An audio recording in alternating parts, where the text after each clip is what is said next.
En fait, je ne vais pas vraiment faire un enseignement, vous avez compris, dans le temps qui me reste, mais je vais vous partager quelque chose qui m'est venu, je ne sais pas pourquoi, comme ça. Et c'est lié peut-être à la fête des pères, je ne sais trop. Souvent, au niveau biblique, au niveau des termes, le mot masculin et le mot souvenir, ça marche ensemble. L'homme, dans ce qu'il est quelqu'un qui transmet, dans le sens de son identité. Souvent, on se dit, qu'est-ce que c'est un homme? Il faut qu'il soit où? Pour ceux qui ne le sont pas, c'est pas de chance.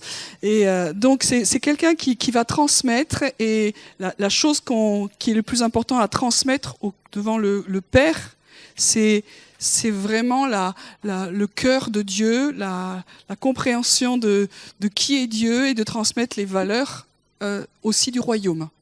Et pourquoi il y a souvent tellement de familles dysfonctionnelles, c'est parce que cette transmission, quelque part, a été coupée et qu'il y a besoin qu'elle soit restaurée. Voilà, c'est un petit message à tous les papas et futurs papas.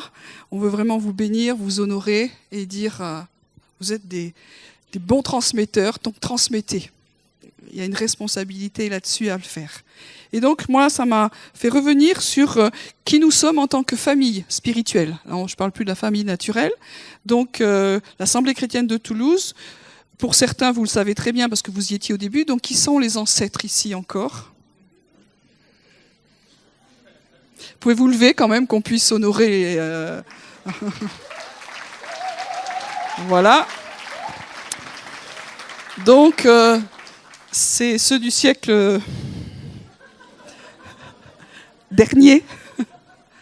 Voilà. Donc, quand moi je me suis convertie en 1974, et j'ai demandé à Didier, c'est la date de la création de ce qui a été au début pas une église, mais qui était en fait un groupe de prière. Hein. Je suis bien d'accord pour ceux qui étaient là. Donc on allait à un groupe de prière. Et moi donc comme beaucoup, puisque le noyau de cette communauté, donc moi je vais faire transmetteur. Hein. Je suis pas père, mais enfin bon, je prends la casquette ce matin de maman qui va faire ça. Et donc, moi, je venais, comme la plupart de ceux qui étaient là, au départ, de l'église réformée, à Toulouse ou à Montauban. Et ces gens-là qui se sont réunis ont commencé à être touchés par Dieu, et avec un mot qui était très étrange à l'époque pour moi, qui s'appelait le renouveau charismatique. Donc, pour ceux qui étaient d'origine réformée, renouveau charismatique, c'était déjà... Le renouveau, je comprenais un peu, mais charismatique, c'était la misère intégrale, quoi. Donc, c'est les origines de notre Église. Et souvent, on nous dit, mais vous êtes évangélique. Je dis, oui, mais l'origine de cette communauté était vraiment ancrée dans le protestantisme charismatique. Ça, c'est pour l'histoire. Après, il y a des amis des frères et sœurs qui nous ont rejoints, qui étaient cathos, qui étaient rien du tout, qui étaient voilà. Mais le départ, c'était un petit peu ça au niveau des fondements de cette église, donc qui date depuis 1974. Donc, je vais dire quelques mots ce matin du renouveau charismatique. Tout le monde sait ce que c'est, bien sûr. Interro écrite. Alors, renouveau, ça va. On n'a pas appelé ça réveil, parce que justement, c'est un mouvement de Dieu qui est venu comme renouveler quelque chose d'ancien. Et je vous expliquerai pourquoi. Et charismatique, ça vient d'un mot grec qui est charismata. Ce sont les charismes, les dons du Saint-Esprit. Donc c'était un mouvement de Dieu qui est venu comme souffler à nouveau dans ce qui était ancien. C'est pour ça qu'on a parlé d'un renouveau, et qui est venu réappuyer pas simplement le baptême du Saint-Esprit, mais tous les dons. Vous savez que dans l'histoire du XXe siècle, il y a des mouvements de Dieu qui se sont comme accélérés. Vous savez qu'au niveau de l'histoire de Dieu chez les hommes, il y a eu des mouvements qui ont été plus ou moins espacés, mais depuis le XXe siècle, il y a une vraie accélération des mouvements de Dieu au niveau mondial. Je dis bien au niveau mondial, parce qu'il y a toujours eu des poches régionales, des coins, des villes, des régions qui ont été touchées, mais au niveau des mouvements de Dieu au niveau des nations, il y a vraiment une accélération dans le XXe siècle. Et ça a commencé au début du XXe siècle, hein, vous le savez, avec ce qu'on appelle le réveil de Pentecôte, avec ce qui s'est passé au Pays de Galles, et puis après aux États-Unis, voilà. Et ça a envahi toute la terre, et c'était vraiment une redécouverte du baptême du Saint-Esprit, et avec comme signe évident le parler en langue. Et si vous avez été pentecôtiste comme Nicolas une année, il a retenu quelque chose, c'est qu'il faut dire Amen quand je laisse un trou. Non, je blague, excusez-moi. Donc, les pentecôtistes sont très forts dans l'évangélisation. Il y a vraiment une puissance d'évangélisation qui est bénissante pour tout le corps mondial. Et puis, ils étaient très forts sur le parler en langue. Avant d'arriver en 1974 dans cette communauté, dans ce groupe de prière, je ne sais pas qui m'a traîné. C'était toi, Anne, ou c'était je ne sais plus qui, m'a traîné chez les pentecôtistes. Moi, j'ai eu le choc de ma vie. Donc c'était l'ancienne salle des pentecôtistes qui est fermée depuis. Et il y avait plein de gens qui parlaient fort, enfin très fort, et qui disaient des trucs bizarres. Et donc c'était mon premier contact avec les pentecôtistes. Donc ça, je sais pas, je n'ai pas osé sortir. Mais ce qui m'a touché après, c'est pendant le message, j'avais vraiment l'impression que le pasteur qui parlait, il parlait qu'à moi. Voilà, ça c'était la Pentecôte.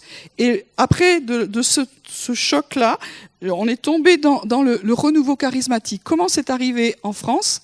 Et c'est intéressant parce que vous savez qu'on vient, enfin en tout cas le monde catholique vient de fêter les 50 ans du renouveau charismatique cette année, et c'était ce mois-ci. Hein. Donc 50 ans, c'est important. Comment c'est arrivé? Comment c'est né? Alors j'ai regardé un peu. Et l'histoire d'un monsieur qui s'appelle David du Plessis. Tout le monde connaît. Amen. Alors j'ai parlé d'un autre monsieur dont je vais mal prononcer le nom parce qu'il est imprononçable. Smith. Ah ben celui-là vous le connaissez bien. Je ne sais pas si vous le prononcez bien, mais au moins vous le connaissez. Donc il n'y a pas besoin de le présenter. Donc monsieur Smith, ça sera plus simple pour moi. Arrive en 1936 dans le bureau d'un jeune gars qui a une trentaine d'années et qui s'appelle David du Plessis. Et si vous connaissez la vie de Smith, c'était un homme qui était un peu rude, on va dire ça. Donc il débarque dans son bureau de ce David du Plessis qui était secrétaire général de la mission mondiale apostolique. C'était un pentecôtiste pur et dur qui habitait à Johannesburg. Et Smith, il ouvre la porte, il lui dit pas bonjour, rien, il lui balance une prophétie. Il va se produire dans les églises traditionnelles un réveil qui éclipsera tout ce que l'on a pu connaître de ce genre au cours de l'histoire. Donc je rappelle que le David en question, c'est un pentecôtiste qui n'en a rien à faire des églises traditionnelles. Voilà. Rien de ce qui est arrivé dans les temps passés ne peut se comparer à ce qui se produira quand ce réveil éclatera. Il éclipsera le réveil d'aujourd'hui, celui de notre XXe siècle qui est déjà là. Ce sera tellement merveilleux qu'il y aura même une forte opposition par rapport aux églises qui seront là. Mais cette bénédiction va trouver un accueil chez ces églises traditionnelles et elles le porteront. Il dit à David, de ton vivant, tu verras cette action se développer et atteindre une dimension telle que le mouvement de Pentecôte lui-même n'apparaîtra plus que comme une petite chose en comparaison avec ce que Dieu va faire par le moyen des vieilles églises. Il y aura d'énormes rassemblements de gens différents de tout ce que nous avons vu jusqu'ici, et certains de leurs dirigeants parmi les plus renommés changeront d'attitude, non seulement en acceptant le message, mais s'empareront aussi de la bénédiction pour eux-mêmes. Le Seigneur m'a dit de t'avertir qu'il allait se servir de toi dans le mouvement qui se produira. Tu joueras un rôle de tout premier plan. Il donne son message, il dit pas au revoir, il part. Voilà. Donc l'autre, il reste avec sa prophétie en disant, mais il est choqué, déjà sur la forme sûrement, mais sur le fond, puisque ça va vraiment choquer, c'est un vrai pentecôtiste, et je le dis avec amour, mais les pentecôtistes, ils pensent que le Saint-Esprit n'est tombé que chez eux. Et donc, que le Saint-Esprit puisse aller ailleurs, c'est déjà traumatique, mais qu'il aille dans les églises historiques, c'est traumatisant. Voilà, donc il se retrouve avec ce truc-là, et je rappelle, c'est en 1936. Et en fin de compte, il a commencé à travailler là-dedans, il a commencé petit à petit, ça s'est fait, il a fallu du temps. Vous savez, quand on reçoit une parole, nous, quand on la reçoit, même qu'elle est forte, on se dit ça va être demain ou la semaine prochaine. Et là, ça n'a pas vraiment commencé avant les années 50. Et puis ça a commencé par étapes, par paliers. Et vous avez vu que les catholiques ont fêté les 50 ans du renouveau charismatique, ça veut dire que ça a traînaillé. Hein. Donc ça veut dire que cette parole, elle a mis du temps, elle s'est développée, mais pour les catholiques, ça a commencé en 1967. Ça avait déjà touché pas mal de gens aux États-Unis, dans d'autres pays, des milieux protestants, ça a touché les orthodoxes aussi. On ne le sait pas souvent, mais il y a eu un gros mouvement du Saint-Esprit chez les orthodoxes, et c'est venu fort chez les catholiques. Ça a commencé aux États-Unis en 1967. Et c'est intéressant parce que cette année aussi, on fêtait ce qui n'a rien à voir, hein, les 50 ans de la réunification de Jérusalem. Et je trouve qu'il y a toujours un alignement. Quand il y a une bénédiction forte, quelque chose qui se passe sur la terre d'Israël, ça a des conséquences. Et Romains 11 dit c'est comme une résurrection d'entre les morts chez les nations. Donc c'est intéressant de voir qu'il se passe des choses en Israël qui sont, je crois, positives par rapport au plan de Dieu, parce que Jérusalem, c'est la ville du Seigneur, elle s'appelle l'Éternel est ici, hein, le trône de l'Éternel. Et cette année-là, il a commencé à se passer quelque chose. Et puis c'est un mouvement qui a gagné de l'ampleur. Il y a eu des rassemblements qui étaient énormes, partout dans le monde. Et des églises où on se disait, c'est pas possible que Dieu agisse là-dedans, parce qu'il y est plus depuis très longtemps. Mais si, c'est Dieu est venu dans ces endroits-là. Moi, je me souviens, donc j'étais réformée, je me suis convertie, mais mettre les pieds dans une église catholique, c'était pas possible, franchement. De par mon héritage, c'était pas possible. Et que le Saint-Esprit aille tomber dedans, on se dit, mais t'as pas fait une erreur? Donc, Dieu ne travaille pas comme nous. Et il est allé choisir Smith, l'autre, que j'arrive vraiment du mal à le dire, qui n'était pas du tout branché là-dedans, vous vous rendez compte? Ça, c'est l'humour de Dieu. Il va prendre un gars qui est pas, c'est pas sa sensibilité du tout, qui balance cette prophétie à un autre jeune, où c'est pas du tout sa sensibilité. Des fois, Dieu est drôle, hein, et je pense que dans le ciel, ça rigolait. Et d'autant plus que ça s'est accompli.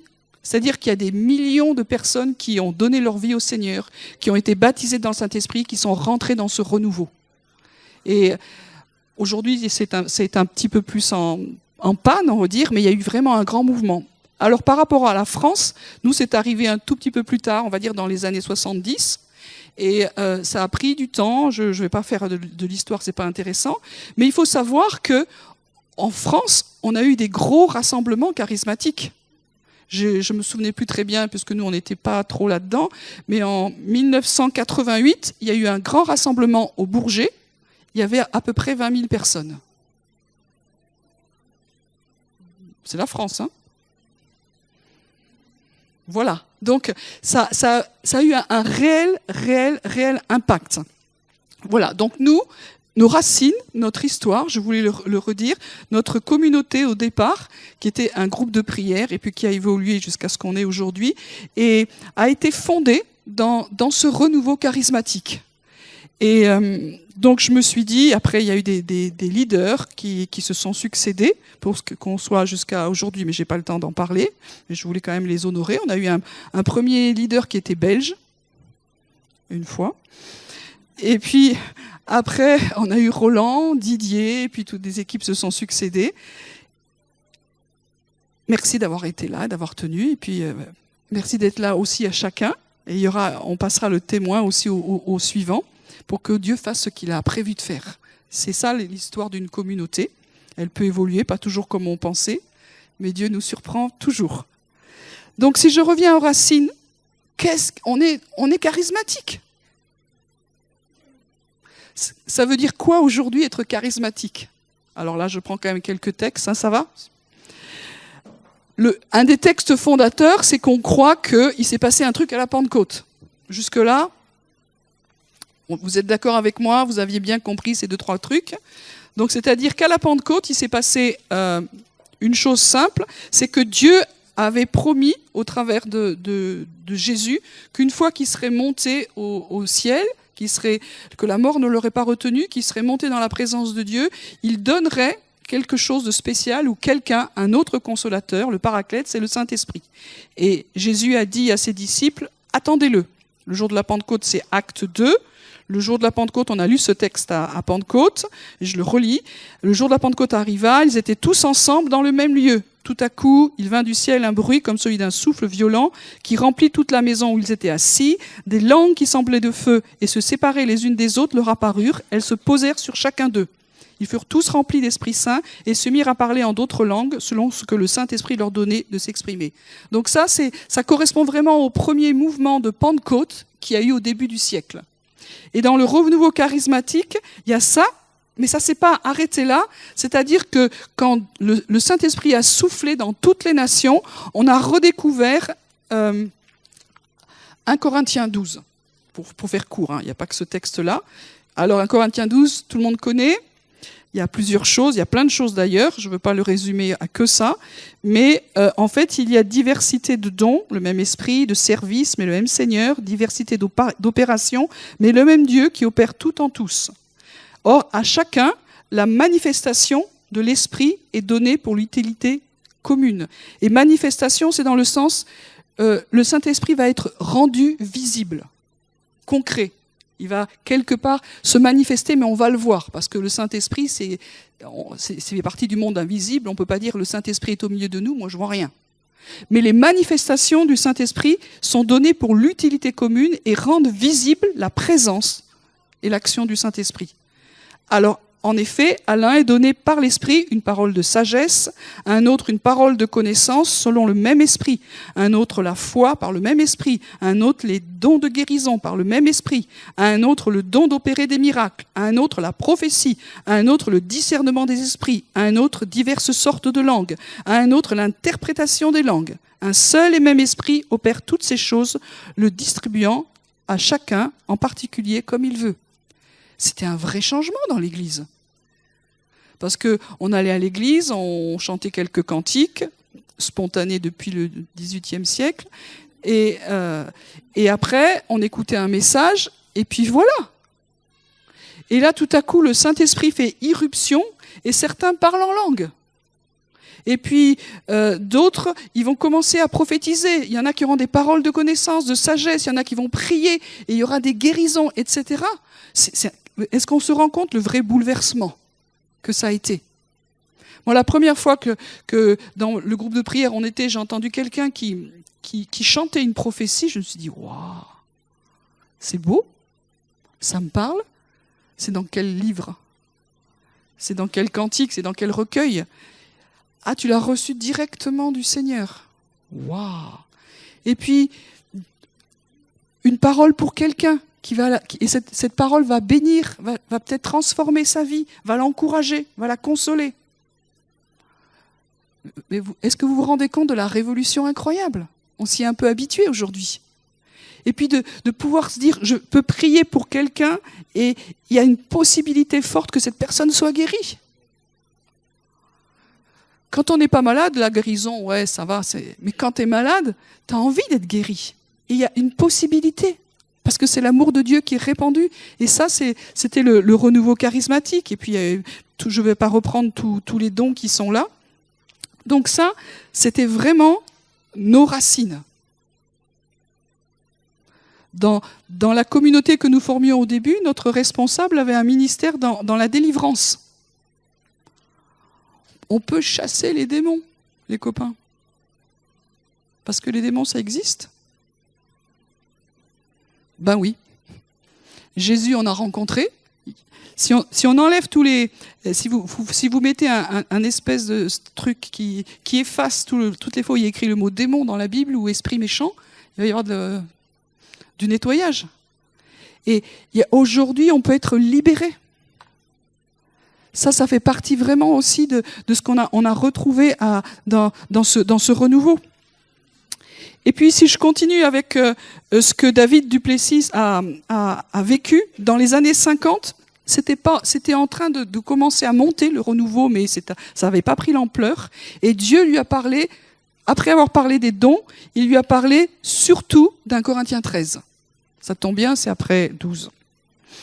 Et le Seigneur a dit à David et à ceux qui travaillent avec lui que la chose la plus importante dans ce renouveau charismatique, c'était l'amour.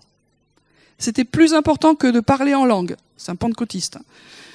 Plus important que de parler directement à Dieu, que de prophétiser, que de recevoir une parole de connaissance et de sagesse. Plus important que guérir les malades, que d'avoir la foi à transporter les montagnes.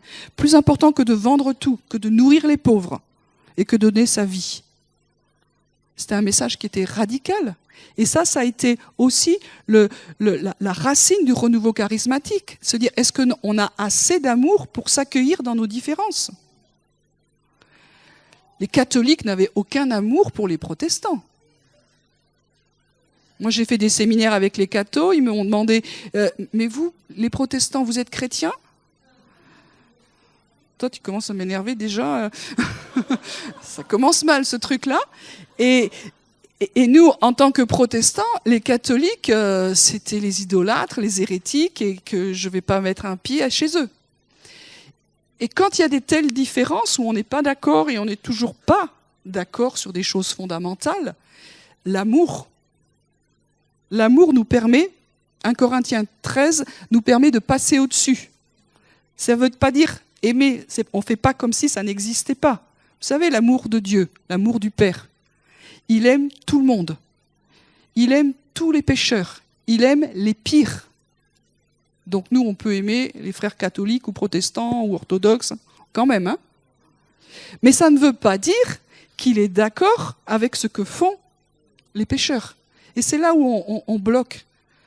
Jésus était capable d'aller manger avec des gens pas fréquentables. Et manger, au sens biblique, c'est d'avoir de la communion, de la relation. Puisqu'il y avait de la prière. Chez les Juifs, quand ils se mettaient à table, c'était pas juste chez nous, qu'est-ce qu'on mange. C'était plus que du repas. C'était du relationnel et du spirituel. Et vous savez que Jésus est allé manger chez les gens de mauvaise vie. Alors, c'est un terme policé. Ça veut dire que vous pensez aux gens les plus graves dans notre société, il était là. Et toi, tu dis, est-ce que je peux y aller ou je vais recevoir 3 démons qui vont me tomber dessus parce que je vais aller dans cet endroit-là. Des fois, on est un peu bête. Hein. Donc, il allait chez ces gens-là, il se laissait toucher par des prostituées et il allait aussi chez les pharisiens. C'était qui les pharisiens aujourd'hui ? Ne me répondez pas. Voilà, donc il allait chez ces gens-là. Et il était capable d'y aller. Est-ce que ça veut dire qu'il était d'accord avec ce que ces gens faisaient ? Voilà. Et le renouveau charismatique, c'est ça que ça veut dire. C'est que l'amour nous rend capable d'aller vers les autres parce que le Saint-Esprit nous a précédés.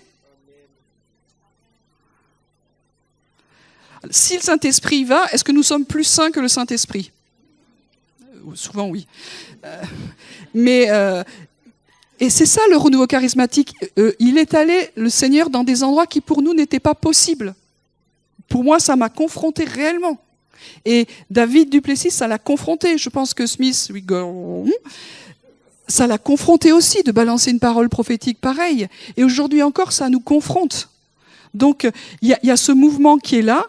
Et le fondement qui fait pour comprendre ce que c'est que le renouveau charismatique, c'est 1 Corinthiens 13. De dire qu'on est capable de s'aimer malgré nos différences. Je ne suis pas d'accord avec toi, pas du tout sur certaines choses, mais je peux quand même t'aimer et te rencontrer et avoir de la communion avec toi. Ça, c'est un miracle. Voilà. Donc, ça aussi, c'est le fondement et l'essence du mouvement charismatique qui a permis d'avoir des dialogues entre les différentes dénominations. et des gens qui ne se parlaient pas, qui ne se fréquentaient plus, qui n'auraient jamais pensé avoir une communion ensemble, ont pu avoir une communion ensemble. Et ça, c'était vraiment un miracle de Dieu. Après, on peut être d'accord sur certaines choses ou pas, ça n'a pas d'importance, et ce n'est pas mon sujet maintenant. Mais se dire, on a vraiment assisté à un mouvement du Saint-Esprit. Et je crois qu'aujourd'hui, il n'est pas fini. Je lisais cette parole prophétique et je me suis dit, elle n'est pas finie. Elle est encore, Dieu l'a reprise. Après, il y a eu un autre mouvement, ce qu'on a appelé la troisième vague, dans les années 90, à Toronto. Nous, en France, on a eu Mâcon. Dans d'autres endroits, il y a eu autre chose. Il y a eu un autre mouvement de Dieu qui était lié au Père, mais qui s'était toujours lié à l'amour, et aussi qui était lié au don du Saint-Esprit. Donc, on est dans ce mouvement-là, et je me suis dit, nous, au niveau de notre communauté, où on en est par rapport à notre héritage, au niveau des dons, au niveau du baptême dans le Saint-Esprit et au niveau d'un Corinthiens 13. Et vous savez qu'après 1 Corinthiens 13, il y a 1 Corinthiens. Voilà. Et après, oui, non, merci Nicolas. Heureusement qu'il n'y a pas 50 chapitres. Donc 1 Corinthiens 14, il démarre « Rechercher l'amour ». C'est-à-dire que la fondation du renouveau charismatique, c'est l'amour. C'est plus important que les dons. C'est plus important que la puissance. C'est plus important que la prophétie, etc., etc. C'est l'amour. Mais des fois, il y a des gens qui recherchent l'amour et puis qui laissent tomber les dons. Et des fois, il y en a, ils s'occupent des dons, et l'amour, c'est accessoire. Et ce texte, il est clair, c'est rechercher l'amour, et ça fait partie aussi de notre fondation. On a besoin, et si Dieu vous a vu, nous retravaille par rapport à l'amour pour Dieu, à l'amour fraternel, à l'amour les uns pour les autres. Ça fait partie de notre puits, on a besoin d'y revenir. Aspirez aussi aux dons spirituels. Aspirez, c'est-à-dire poursuivez-les. Le terme, il est très fort. C'est pas, ouais, ce serait bien quand même qu'il y ait un petit renouveau. Non, non, c'est poursuivez les dons, prenez-les, c'est pour vous. Donc aujourd'hui, je pose la question à moi-même et à chacun d'entre vous, qu'est-ce que vous avez reçu comme don et mis en pratique? Est-ce que tout le monde est baptisé dans le Saint-Esprit dans notre communauté? Est-ce que tout le monde parle en langue? Est-ce que tout le monde prophétise? Parce que quand on continue ce passage, aspirez aux dons spirituels, mais surtout à celui de prophétie. C'est révolutionnaire cette histoire-là. Hein? Paul dira, celui qui parle en langue ne parle pas aux hommes, mais à Dieu, car personne ne le comprend. Et c'est en esprit qu'il dit des mystères. C'est pas dire que c'est nul, mais c'est une langue spirituelle qui s'adresse en priorité à Dieu. Celui qui prophétise, au contraire, ça on a compris, parle aux hommes, les édifie, les exhorte, les console. Verset 5, je veux que vous parliez tous en langue. Donc quand on fait partie d'une communauté charismatique, Paul, il n'avait pas eu le renouveau charismatique, mais il était au carré. Je veux que vous parliez tous en langue. Voilà. Donc la question que je nous pose aujourd'hui, est-ce que nous parlons tous en langue?